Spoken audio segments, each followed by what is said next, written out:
Hai, selamat datang. Hari ini, aku akan menceritakan sebuah kisah tentang Sri Kandi, Tanah Melayu, yaitu Tun Fatimah.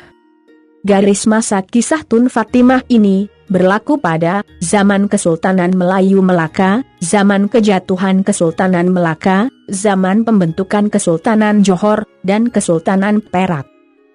Tun Fatimah digambarkan sebagai seorang wanita yang jelita dan pandai bersilat. Beliau merupakan anak kepada Bendahara Tun Mutahir dan istri kepada Tun Ali. Keharmonian keluarga Tun Fatimah tidak kekal lama. Keluarga Tun Fatimah telah difitnah oleh mereka yang ingin menggulingkan keluarganya. Oleh itu, seluruh keluarga Tun Fatimah telah dihukum bunuh oleh Sultan Mahmud.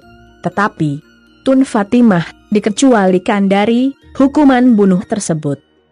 Tragedi hitam ini terjadi bukan hanya karena sifat dengki manusia, tetapi juga karena dendam Sultan Mahmud yang tidak dapat berkahwin dengan Tun Fatimah. Selepas kejadian tersebut, Tun Fatimah telah berusaha untuk mencari pelaku sebenar yang memfitnah keluarganya. Akhirnya, Tun Fatimah berjaya menemui pelaku yang memfitnah keluarganya.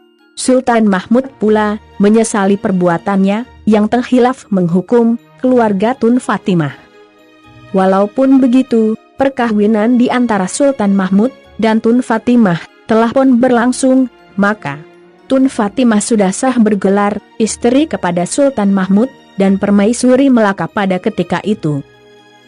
Melalui kitab Sulatus Salatin, ada dinyatakan dalam perkawinan tersebut, Tun Fatimah ada membuat perjanjian dengan Sultan Mahmud. Isi perjanjian tersebut ialah Sultan Mahmud perlulah menabalkan anak di dalam kandungan Tun Fatimah sebagai pewaris takhta baginda. Hasil perkawinan Tun Fatimah dan Sultan Mahmud, mereka dikurniakan cahaya mata seramai 4 orang, yaitu 2 orang putra dan 2 orang putri. 2 putra Sultan Mahmud dan Tun Fatimah telah dikenali sebagai Raja Ali dan Raja Muzaffar. Setelah kejatuhan Kesultanan Melayu Melaka, keluarga Sultan Mahmud telah membawa diri ke Johor dan membentuk kerajaan Johor. Maka, bermulalah zaman Kesultanan Johor dan Tun Fatimah sebagai permaisuri pertama Johor. Gelaran yang dipakai oleh Tun Fatimah ialah Permaisuri Tun Kudu. Kudu ialah nama nenek kepada Tun Fatimah. Sultan Mahmud pula telah mangkat di Kampar yang terletak di Sumatera. Oleh itu, ketika pembentukan kerajaan Johor, Raja Ali, anak kepada Sultan Mahmud dan Tun Fatimah, telah dilantik sebagai Sultan pertama Johor.